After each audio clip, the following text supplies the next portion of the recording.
ఈ వీడియోలో ఒక సి ప్రోగ్రామ్ చేద్దాం. ఆ సి ప్రోగ్రాంలో ఏంటంటే బుక్ అనే ఒక యూనియన్ తీసుకుందాము. ఇక్కడ స్ట్రక్చర్ కాదు, గుర్తుపెట్టుకోండి, యూనియన్. దీంట్లో టైటిల్ అనేది ఒకటి, ఆథర్ అనేది ఒకటి, ప్రైస్. ఓకే, ఇవి ఇవి వేరియబుల్స్. సో యూనియన్ బుక్ అని ఒకటి తీసుకుందాము. దాని లోపల టైటిల్ అనేది మనకి స్ట్రింగ్ ఉంటుంది కాబట్టి ఎరే తీసుకోవాలి. కాబట్టి క్యార్ టైటిల్ ఆఫ్ ఒక 20 క్యారెక్టర్స్ తీసుకుంది బుక్ యొక్క నేమ్. అలాగే ఆథర్ అంటే ఆ బుక్ని ఎవరు రాశారు, అది కూడా స్ట్రింగే కాబట్టి క్యార్ ఆథర్ ఆఫ్ ఇది కూడా ఒక 20 క్యారెక్టర్స్ తీసుకుందాం. తర్వాత బుక్ యొక్క ప్రైస్ ఇంట్ అన్న తీసుకోవచ్చు, ఫ్లోట్ అన్న తీసుకున్నాం, ఇబ్బంది ఏంటి. Okay, float price. ఇది బుక్ అనే ఒక యూనియన్. సో యూనియన్ వచ్చేసరికి మనకి డిఫరెన్స్ ఏంటి స్ట్రక్చర్కి యూనియన్కి? స్ట్రక్చర్లో ఎవ్రీ వేరియబుల్ యొక్క వాల్యూ స్టోర్ అవుతుంది. యూనియన్లో వచ్చేసరికి కామన్ మెమరీ స్పేస్ని ఈ మూడు కూడా షేర్ చేసుకుంటాయి. కాబట్టి లేటెస్ట్గా నువ్వు ఏదైతే ఎంటర్ చేసావో అది మాత్రమే స్టోర్ అవుతుంది. అంతకుముందు ఎంటర్ చేసిన వాడిని రీప్లేస్ అయిపోతుంది. అంటే ఫస్ట్ టైటిల్ ఎంటర్ చేసాము, టైటిల్ స్టోర్ అవుతుంది. తర్వాత ఆథర్ ఎప్పుడైతే మనం ఎంటర్ చేసామో టైటిల్ రీప్లేస్ అయిపోయి ఆథర్ వస్తుంది. తర్వాత ప్రైజ్ ఎప్పుడైతే ఎంటర్ చేసామో ప్రైజ్ కూడా అంతకుముందు ఉన్నదాన్ని రీప్లేస్ చేసి ప్రైజ్ అనేది స్టోర్ అవుతుంది. సో మనం ఈ వాల్యూస్ ప్రింట్ చేసినప్పుడు ఏమవుతుందంటే ఈ టైటిల్ ఆథర్ అనేవి గార్బేజ్ వాల్యూస్ ప్రింట్ అవుతాయి. ప్రైజ్ అనేది మాత్రం యాక్చువల్గా మనం ఎంటర్ చేసిన వాల్యూ అనేది ప్రింట్ అవుతుంది. సో ఇక్కడ మనకి ప్రోగ్రాంలో 3 బుక్స్కి సంబంధించిన డేటాని రీడ్ చేసి వాటిని ప్రింట్ చేయమని చెప్పాడు. సో ఏ విధంగా ప్రింట్ చేయాలనేది ఇక్కడ ప్రోగ్రామ్ ఇస్ సి కంపైలర్లో చూద్దాం. Okay, so hash include stdio.h. తర్వాత స్ట్రింగ్ ఫంక్షన్స్ ఏమన్నా యూజ్ చేసేటట్టయితే string.hని ఇంక్లూడ్ చేసుకోవాలి. Include string.h. తర్వాత ఆ యూనియన్ అనే దాన్ని గ్లోబల్ డిక్లరేషన్ చేద్దాం. గ్లోబల్ డిక్లరేషన్ అంటే తెలుసు కదా, వాయిడ్ మెయిన్కి పైన డిక్లేర్ చేస్తే దాన్ని గ్లోబల్ డిక్లరేషన్ అంటారు. సో దీని లోపల ఏంటి, క్యార్ ఆ బుక్ యొక్క టైటిల్ ఆఫ్ ఒక 20 క్యారెక్టర్స్ ఇద్దాం. అట్లానే క్యార్ ఆ బుక్ యొక్క ఆథర్, ఇది కూడా ఒక 20 క్యారెక్టర్స్ ఇద్దాం. తర్వాత float price.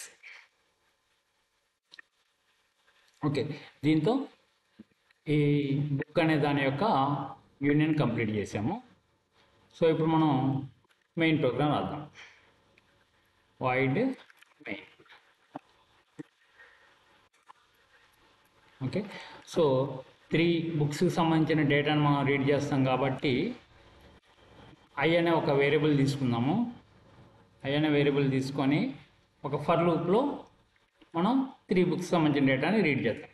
For I = 0, I <3, I++. Okay, so ఇక్కడ యూజర్ని మనం అడగాలి. ఏం అడగాలి? ఆ డేటా ఎంటర్ చేయమని అడగాలి. printf enter details for book. ఎన్నో బుక్? I = 0 ఉన్నప్పుడేమో ఫస్ట్ బుక్, తర్వాత సెకండ్ బుక్, అట్లా. కాబట్టి %d పెట్టి ఇక్కడ 0th బుక్ అని చెప్పకుండా ఫస్ట్ బుక్ కదా, కాబట్టి I వాల్యూ 0 ఉన్నప్పుడు ఫస్ట్ బుక్, I వాల్యూ 1 ఉన్నప్పుడు సెకండ్ బుక్. కాబట్టి ఇక్కడ ఏం పెడదాం, ఆ %d ప్లేస్లో I+1 అని పెడదాం. ఓకే, యూజర్ని అడిగా ఏమేమి data? printf first title enter చేయమని చెప్పి printf టైటిల్ ఎంటర్ చేయమని యూజర్కి చెప్పాము. ఓకే, చెప్పిన తర్వాత యూజర్ ఇచ్చిన డేటాని రీడ్ చేయాలి. ఓకే, స్కాన్ఎఫ్ అది స్ట్రింగ్ కాబట్టి %s కామా బుక్స్ అనే యూనియన్లో, బుక్ కదా, బుక్ అనే యూనియన్లో ఎన్నోది 0th, కాబట్టి book of 0 dot title treat చేద్దాం. సో స్ట్రింగ్ కాబట్టి ఇక్కడ నేను యాంపర్సెంట్ రాయలేదు, యాంపర్సెంట్ రాసినా పర్లేదు, మన ఇష్టం. ఇది యాంపర్సెంట్ రాసినా ఇబ్బంది ఏం లేదు. సో నెక్స్ట్ ఏంటి, దాన్ని ఆధార్ని అడగాలి బుక్ యొక్క. సో టైటిల్ ఎంటర్ చేసాము, ఇక్కడ ఎంటర్ చేసిన తర్వాత ఒకసారి ప్రింట్ చేసి చూద్దాం. So print f after assigning title, after assigning title. Okay, next line కోసం \n అని పెడుతున్నాము.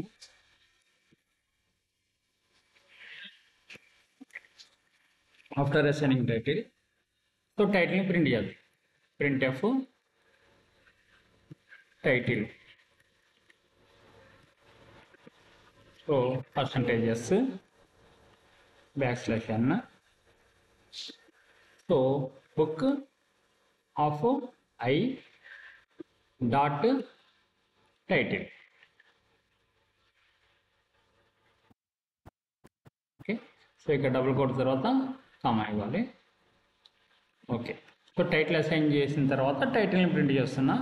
అప్పటికి మనం ఆధారు ప్రైజ్ ఆ రెండు రీడ్ చేయలేదు కాబట్టి ఏమొస్తాయి, గార్బేజ్ వాల్యూస్ వస్తాయి. సపోజ్ ఆధార్, ఓకే, ఇది కూడా %s, ఇక్కడ బుక్. ఓకే, కామా ఆధార్ని ప్రింట్ చేయాలి. బుక్ ఆఫ్ I అంటే బుక్ 0కి సంబంధించిన ఆధార్ని ప్రింట్ చేస్తుంది.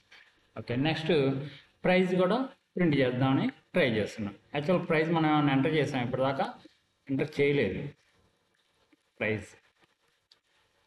ఓకే, ప్రైజ్ అనేది ఫ్లోట్ కాబట్టి %f, డెసిమల్ పాయింట్ తర్వాత 2 digits ఇద్దాం. సో 0.2 అని f అని పెట్టాలి. సో ఇక్కడ ఏం ప్రింట్ అవ్వాలి మనకి, book of I dot price. Okay, so ఇవి ప్రింట్ చేసాం. యాక్చువల్గా మనం బుక్ టైటిల్ మాత్రం ఇచ్చాం కాబట్టి టైటిల్ ప్రింట్ అవుతుంది, ఈ రెండు గార్బేజ్ వాల్యూస్ అనేవి ప్రింట్ అవుతాయి మనకి. Okay, next Aadhaar value read చేద్దాం. Okay, print f enter Aadhaar value read చేద్దాం.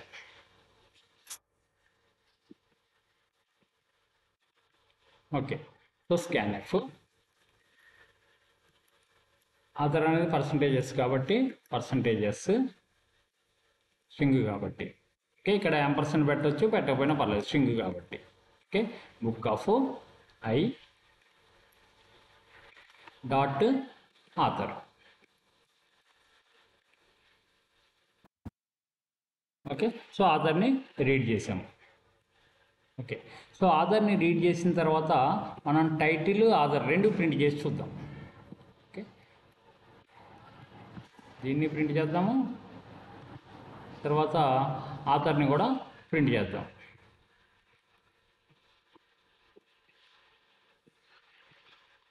Aadhaar, so book I of Aadhaar. Okay, ఇప్పుడు ఏమవుతుందంటే ఇందాక మనం టైటిల్ మెన్షన్ చేసాం కదా, ఆ టైటిల్ అనేది రీప్లేస్ అయిపోయి ఆధార్ అనేది వస్తుంది అనమాట. సో టైటిల్ దగ్గర గార్బేజ్ వాల్యూ వస్తుంది, ఆధార్ అనేది మాత్రం మనం ఇచ్చిన వాల్యూ వస్తుంది.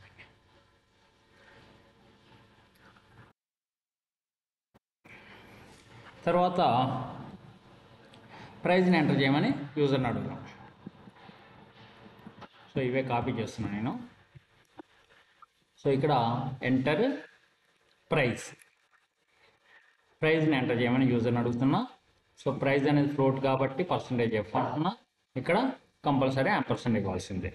Book I dot price. Okay. So ఇప్పుడు టైటిల్ ప్రింట్ చేస్తున్నా, ఆథర్ ప్రింట్ చేస్తున్నా, అలాగే ప్రైజ్ని కూడా ప్రింట్ చేయడానికి ట్రై చేస్తున్నా. ఓకే. సో ఇక్కడ ప్రైజ్ మాత్రమే ప్రింట్ అవుతుంది. ఆల్రెడీ మనం ఎంటర్ చేసిన టైటిల్ అనేది, ఆథర్ అనేది గార్బేజ్ వాల్యూస్ వస్తాయి. ఎందుకని యూనియన్లో లేటెస్ట్గా మనం ఏదైతే ఎంటర్ చేస్తామో ఆ వాల్యూ మాత్రమే ఉంటుంది. అంతకుముందు ఎంటర్ చేసిన వాల్యూస్ రీప్లేస్ అయిపోతాయి. ఓకే. సో దీంతో మనం ఆ ఫర్ లూప్ని క్లోజ్ చేస్తున్నాం. అంటే ఆ విధంగా 3 బుక్స్కి సంబంధించిన డేటా మనం ఎంటర్ చేస్తున్నాము, అవి ఏ విధంగా ప్రింట్ అవుతున్నాయి అనేది చూద్దాం. సో దీంతో మనకి మెయిన్ ఫంక్షన్ కూడా క్లోజ్ అయిపోయింది. ఇప్పుడు రన్ చేసి చూద్దాము.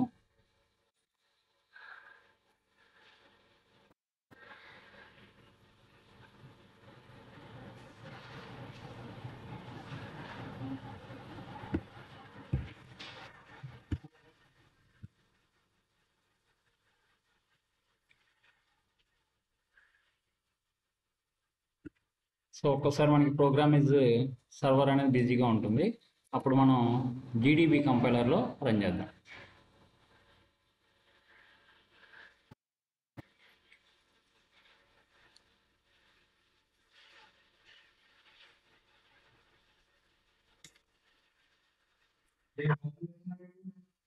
జీడీబీ కంపైలర్లో మనం రన్ చేసి చూద్దాము.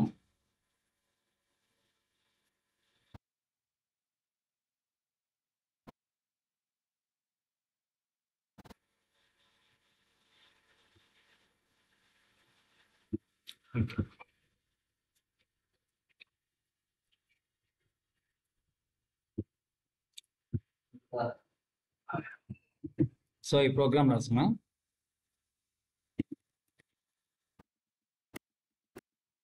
కంట్రోల్ ఎంటర్ ప్రెస్ చేస్తున్నాం. అయితే రన్ అనే బటన్ ఉంది కదా, రన్ చేసినప్పుడు ఏదో ఎర్రర్ వచ్చింది, స్పెల్లింగ్తో పడింది. 12th లైన్లో ప్రింట్ ఎఫ్, 12th లైన్లో ప్రింట్ ఎఫ్. ఓకే, ఇది రన్ చేస్తున్నాం. Book of I dot title, book undeclared అని వచ్చింది కదా.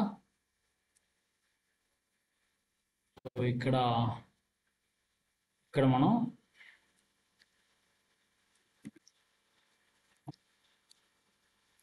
క్యాపిటల్ బుక్ అని తీసుకున్నాము. ఇక్కడ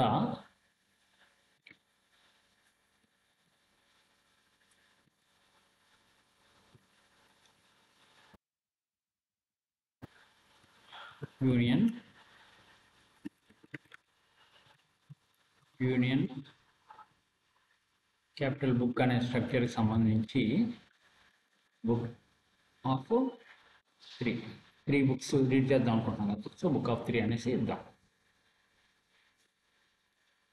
okay, enter details for book 1. Title ఏంటి, సపోజ్ జావా అని ఇస్తున్నా. ఆఫ్టర్ అసైనింగ్ టైటిల్, చూసారా టైటిల్ జావా అని వచ్చింది. ఈ వాల్యూస్ మనం ఇవ్వకుండా వేరే వాల్యూస్ వచ్చినాయి. ఓకే, తర్వాత ఎంటర్ ఆథర్ అన్నాడు, సుధీర్ అని ఇస్తున్నా. సుధీర్ అని ఇవ్వగానే చూడండి, ఆథర్ అనేది సుధీర్ కరెక్టే వచ్చింది, కానీ టైటిల్ కరెక్ట్ రాలేదు కదా. టైటిల్ యాక్చువల్గా ఇందాక జావా అని ఇచ్చాం కదా, ఆ జావా రీప్లేస్ అయిపోయింది. అట్లానే ఎంటర్ ప్రైస్ అన్నాడు, సో 2000 అని ఇస్తున్నా. ఇవ్వగానే చూడండి టైటిల్ ఆథర్ అనేవి రాలేదు, ప్రైస్ మాత్రం 2000 అనే వచ్చింది. అట్లానే సెకండ్ బుక్కి సంబంధించి, సపోజ్ సెకండ్ బుక్కి సంబంధించి టైటిల్ DBMS అని ఇస్తున్నా. Okay, after assigning title value DBMS వచ్చింది, ఆథర్ ప్రైజ్ వేరే వాల్యూస్ వచ్చినాయి. అట్లానే ఆథర్ రవి అని ఇస్తున్నా. ఇవ్వగానే మనకి ఆథర్ కరెక్ట్గా వచ్చింది, టైటిల్ రాలేదు కరెక్ట్గా. అట్లానే ప్రైస్ సపోజ్ 4000 అని ఇస్తున్నా. ఇవ్వగానే ప్రైజ్ అనేది కరెక్ట్గా వచ్చింది, టైటిల్ ఆథర్ అనేది కరెక్ట్ రాలేదు. అంటే దాని మీనింగ్ ఏంటంటే స్ట్రక్చర్లో అదే మనం యూనియన్ కాకుండా స్ట్రక్చర్ కనుక తీసుకుంటే అన్ని వాల్యూస్ స్టోర్ అయ్యేవి. కానీ మనం ఎప్పుడైతే యూనియన్ అని తీసుకున్నామో లేటెస్ట్గా ఎంటర్ చేసిన వాల్యూ మాత్రమే ఉంటుంది, అంతకుముందు ఎంటర్ చేసిన వాల్యూ ఉండట్లేదు. ఓకేనా, థ్యాంక్ యూ.